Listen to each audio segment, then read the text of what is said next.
All right, good morning, guys. Welcome to a new pre-market analysis day. It's Thursday, the 31st?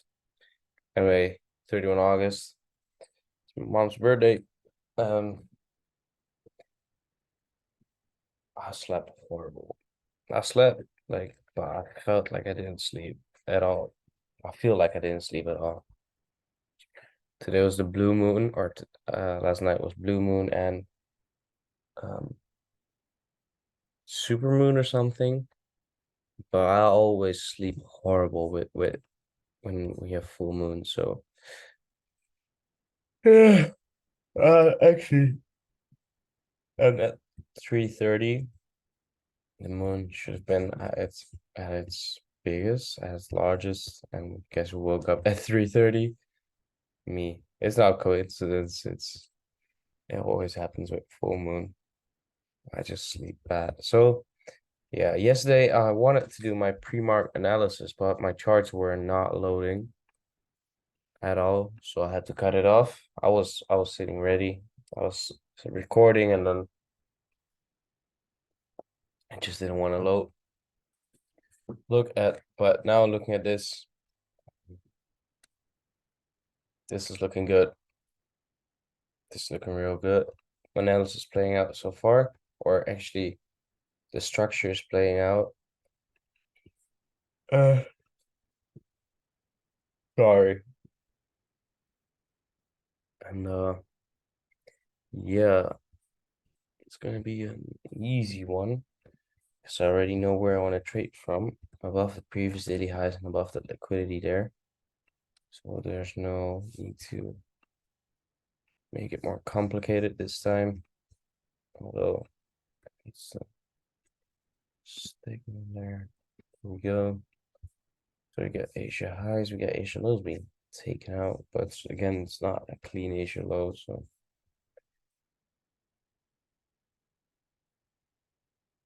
that's our Asia low. But I think I'm gonna use this 6 a.m.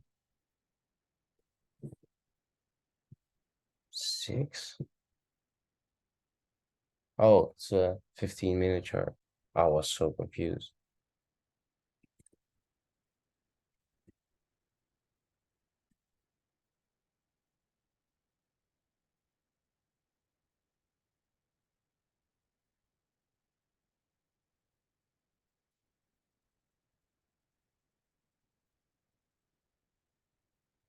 All right, that's clean.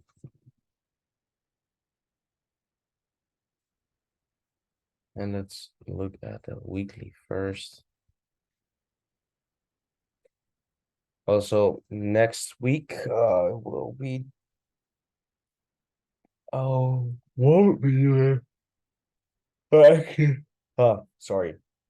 Actually, I'm not sure yet, but I think I won't be doing any pre-market analysis because I'm heading to Bali and I have to settle there, get used to timing. At first, get my other work in line with this time, with the European time, see how it goes because my mates are still working when I go to bed, vice versa. So we will see how that goes.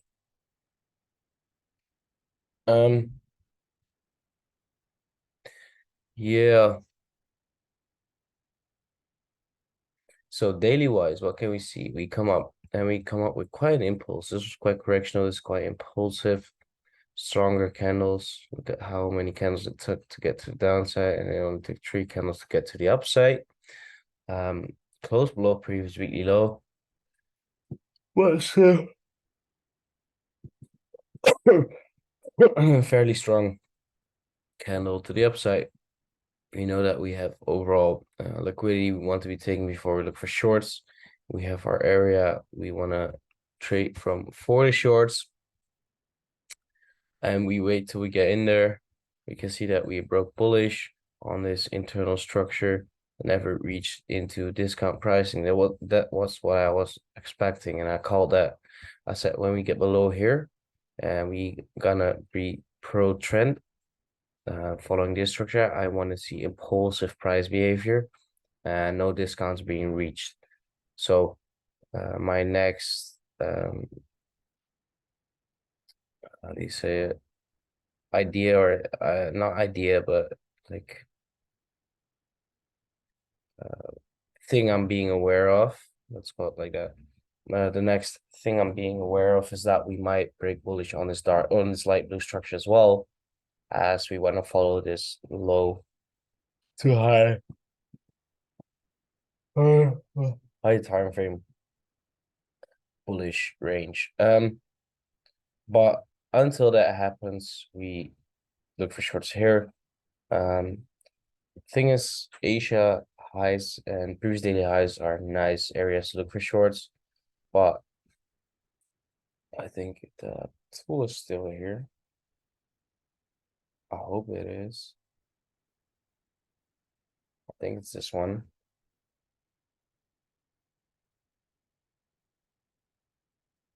No, it's not. I don't know what this is.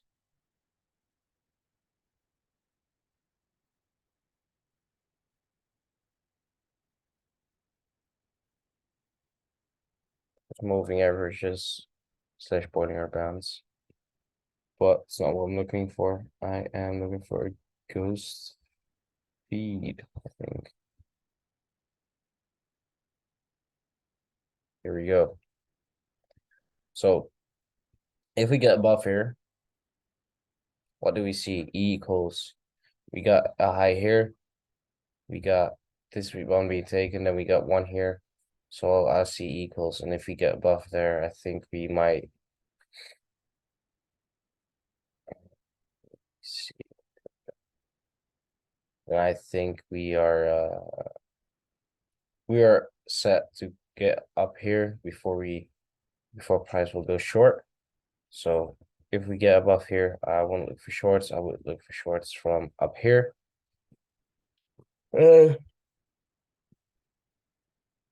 Or another thing that could happen is that we get up here, induce sellers, so we get a seller over here, and then we get move up and then further continuation down. That's what I'm looking for. So I find this a quite high probability area as we are above Asia highs, previous daily highs. But with the equals, this is the highest probability area. So 50-50. I will try look. I can't. I have to go to the office. Oh, shit. I'll if it happens before the time I have to go to the office because we get some things. I work in a part-time job. Actually, it's our family company, and I have to work there, do some stuff because when one guy's leaving, I'm taking over his stuff. I want to take over his stuff. So yeah, that's a bit shitty. Thing is, because I'm heading to Bali, we have to do everything this week so I can do it from my laptop. But yeah, anyway, so for EU, it is what it is. Shorts from up here. Now GU, pretty straightforward, I think, as well. Is yeah, we got above that liquidity. I was looking for we can clean this up. And we can extend this range or mark this out. So we got previous daily highs up here. We got previous daily lows down here. Wrong button.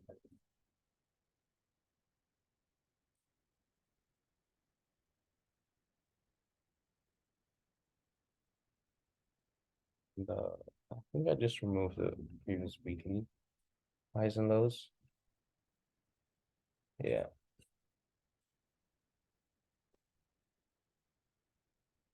I just didn't mark one at all. Nothing I removed. Then we get previous weekly low down here. Oh, wrong one. Previous weekly low down here.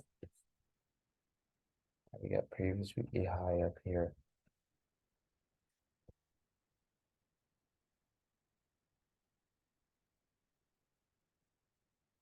And if we look at this, we got that break. If you don't class this as break because it was quite minor, then you have this low up to this high, and that's why I keep these areas on.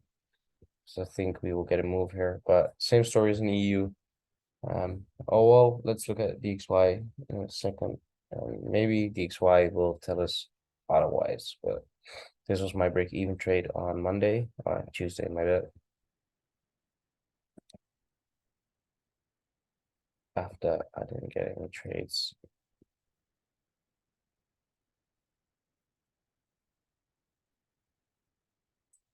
So yeah, for now I'm looking at same thing as an EU. So above previous daily highs. Now let's look at DXY, because that would mean long movement. Where do we want to see our long movement come from? Exactly. Get below here, so we get the inducement. Get below there.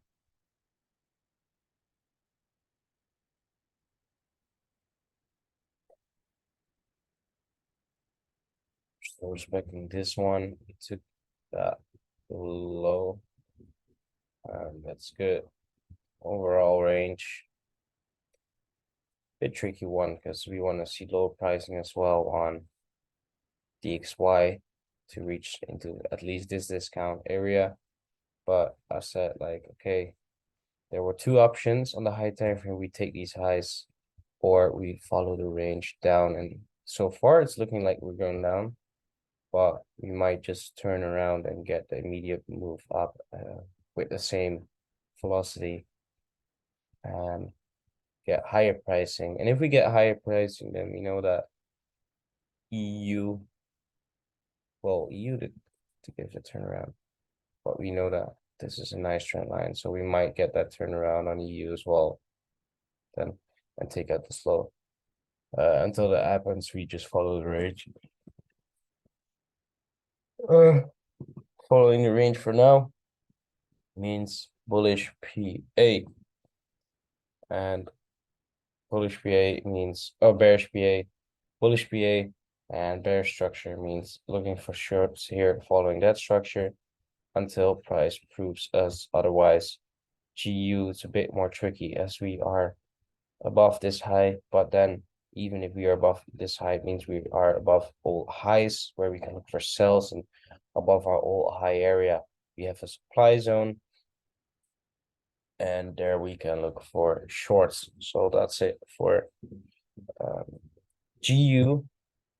That's pretty much it. So EU, GU looking above previous daily highs, EU ideally looking to sell above that equal line or equal line. Yeah, equal line, that liquidity line.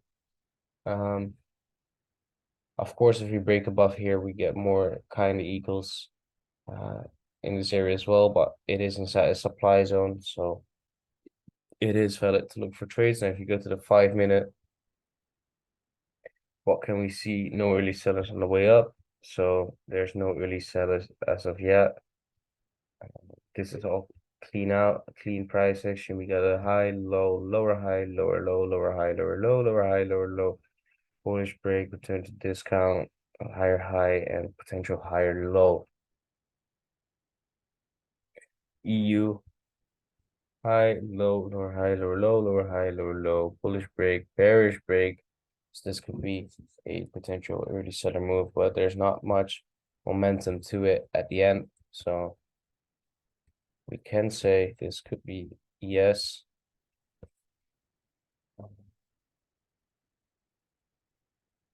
Could be the ES, but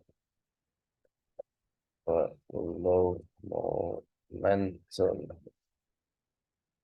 All right, that's it, guys. So sells areas, that's it. No buys as we are far away from any discount areas. And yeah, that's it. So catch you guys in the market. It's 8 a.m. I'm allowed to trade now. Peace out.